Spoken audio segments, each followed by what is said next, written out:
Bien, buenos días. Renovación integral. La verdad que en este retiro hemos estado escuchando bastantes pinceladas, ¿no? Y hablándonos acerca de la necesidad de renovarnos, ¿no? Y incluso este encuentro es parte de esa renovación que Dios quiere traer a nuestras vidas. Es un tiempo donde estamos recibiendo del Señor, Dios está tratando con nosotros, nos está desafiando, estamos teniendo un desafío, Él nos ha hablado de todo lo que tenemos que poner en práctica en nuestra vida, en nuestro ministerio. Pero realmente hay algo que Dios quiere hacer siempre en nuestras vidas y es hacer esa obra primeramente en nuestras vidas. Hay una obra que tenemos que hacer, tenemos que extender nuestras manos hacia la sociedad, hacia la necesidad, como hemos estado escuchando, ¿no? Pero necesitamos también la obra de Dios en nuestras vidas. Que esa obra de renovación sea una constante, es una bendición estar aquí. Es un tiempo de gracia, de oportunidad, estamos renovándonos, pero no podemos vivir solamente de momentos concretos, de congreso en congreso, de Nehemías en Nehemías, sino que la palabra del Señor nos recuerda que es una constante, es una obra permanente de Dios en nuestras vidas. Amén. En el libro de 2 de Corintios, capítulo 4, nos habla sobre vivir por fe. La obra de Dios es una obra sobrenatural a la que Dios nos ha llamado. No podemos caminar por vista, por emociones. Por lo tanto, el Señor nos ha llamado a vivir por fe. Y dice así en el versículo 16, por tanto, no desmayamos. Antes, aunque nuestro hombre exterior se va desgastando, el interior, no obstante, se renueva de día en día. Porque esta leve tribulación momentánea produce en nosotros una cada vez más excelente y eterno peso de gloria, no mirando nosotros las cosas que se ven, sino las que no se ven, por las cosas que se ven son temporales, pero las que no se ven son eternas. Que el Señor bendiga su palabra. Dice en el versículo 7, nos habla acerca de nuestra condición. Nos dice que somos vasos de barro, que nuestra obra externa, nuestra fuerza externa es débil, es frágil. Es importante que nosotros entendamos qué importancia tiene esto en nuestras vidas. Es algo determinante, tiene que ser algo a lo que realmente le demos el lugar que merece en nuestras vidas. Porque hay un gran desafío que tenemos que llevar adelante por fe. Pero necesitamos la obra del Espíritu en cada una de nuestras vidas. La excelencia y el poder que hay en nosotros son de Dios. Y muchas veces estamos en las circunstancias de movernos en las áreas de nuestra propia naturaleza débil. Ahí es donde se manifiesta el poder y la excelencia de Dios en medio de nuestras debilidades.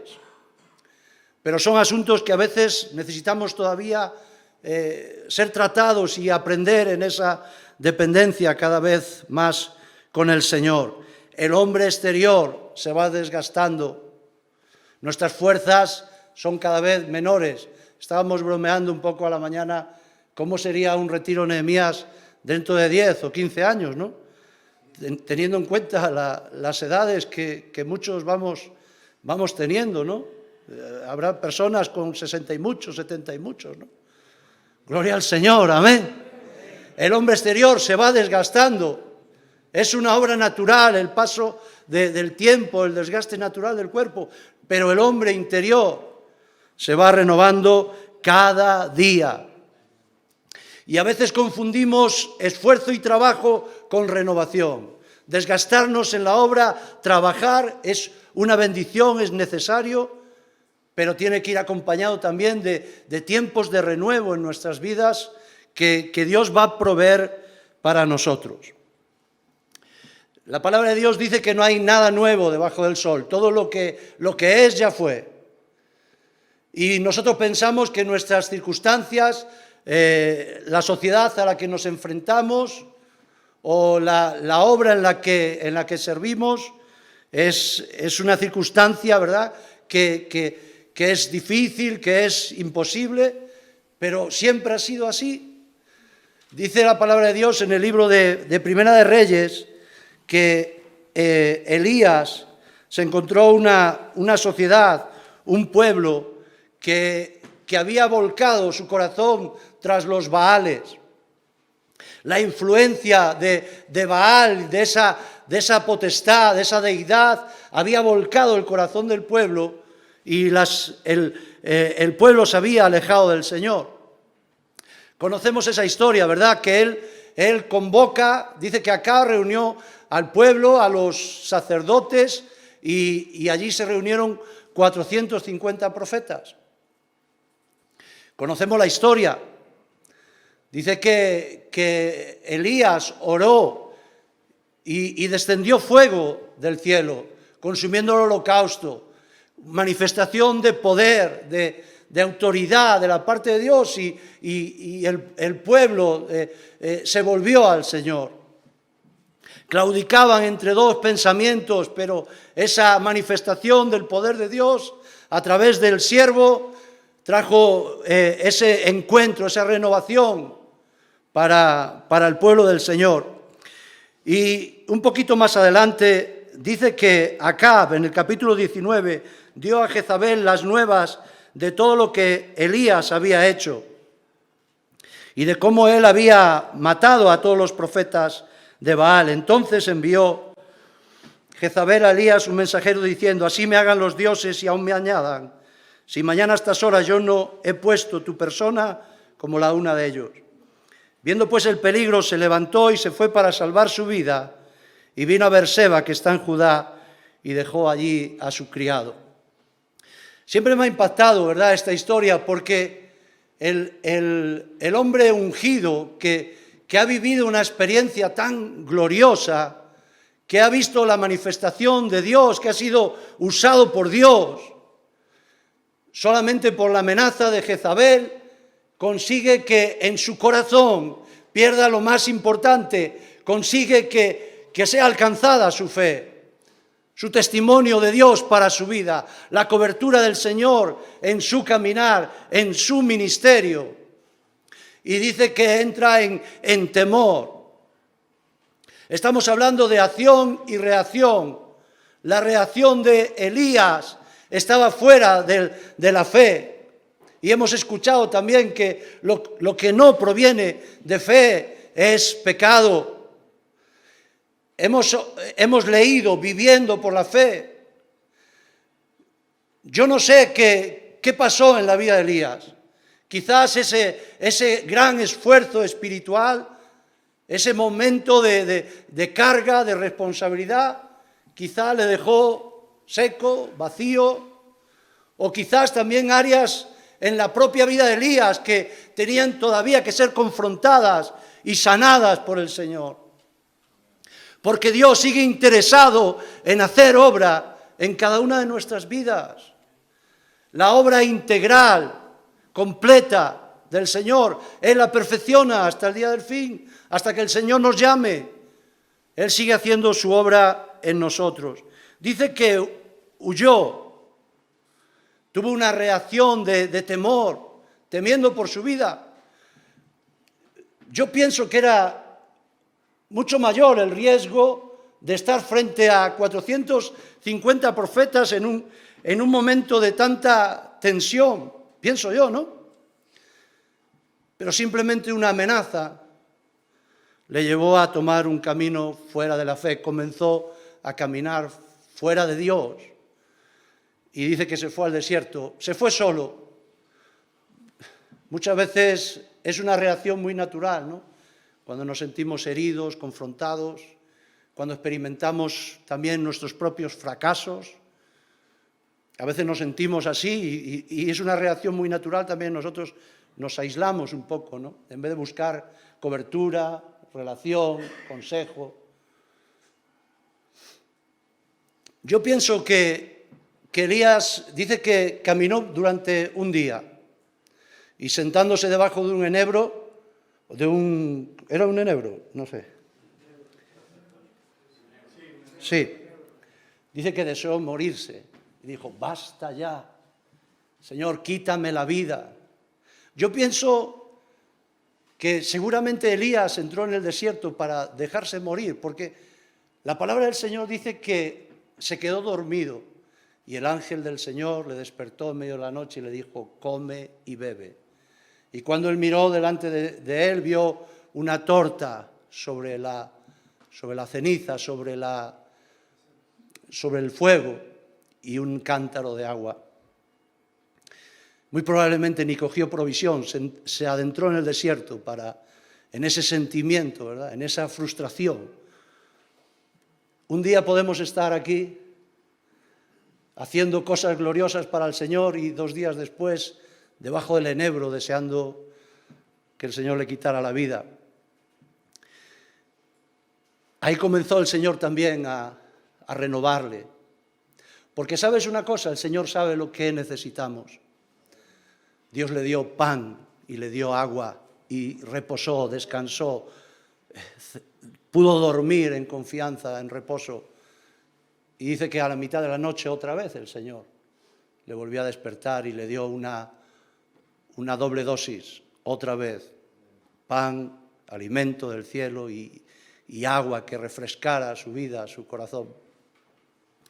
Estaba leyendo esta mañana este texto y aquí el Señor me daba como un toque, ¿no? Diciéndome el Señor, cuántas veces te he visitado, ¿verdad? Cuántas veces he traído a tu vida esa torta, esa agua para refrescarte.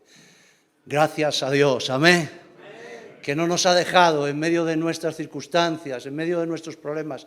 El Señor siempre toma iniciativa. El Señor siempre toma iniciativa, pero es algo que también es parte de nuestra responsabilidad. Dice que caminó 40 días con sus noches. Creo que aquel alimento fue un complemento vitamínico tremendo. Y fue al monte Horeb, al monte donde la presencia de Dios se manifestó a la vida de Moisés. Allí llegó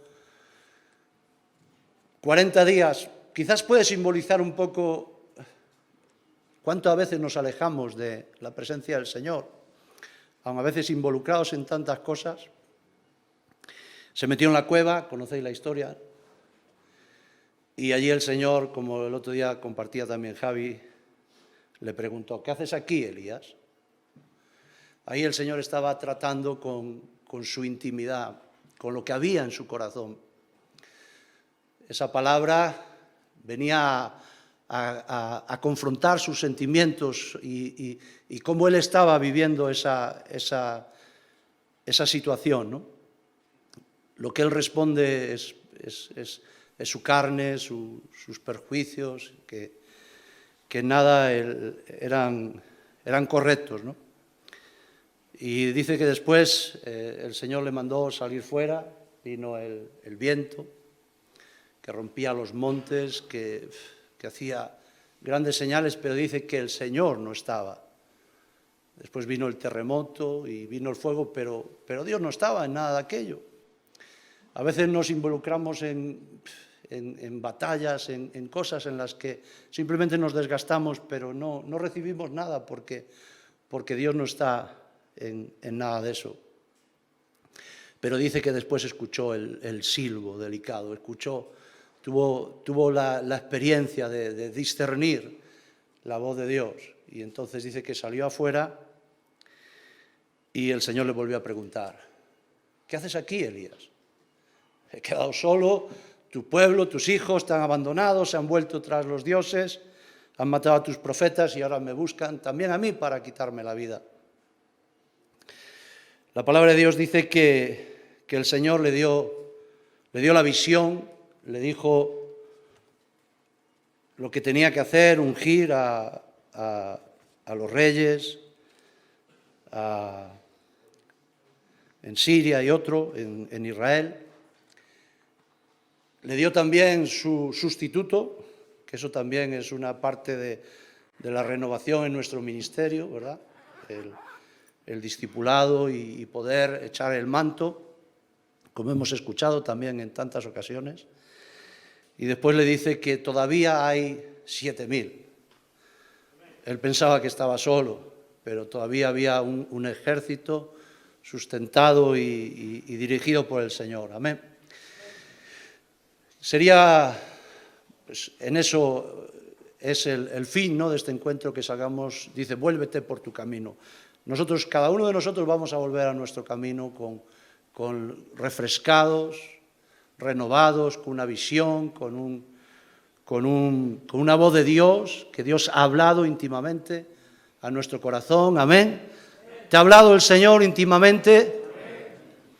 Pues ahora no dejemos aquí esto, sino que de día en día, hermanos, tenemos que buscar al Señor en medio de nuestras vidas. No podemos hacer la obra del Señor sobrenatural sin renovarnos cada día en el Señor. Y a veces es complicado, ¿no?, de esta manera, pero el Señor siempre tiene una porción para nuestras vidas. Que el Señor los bendiga.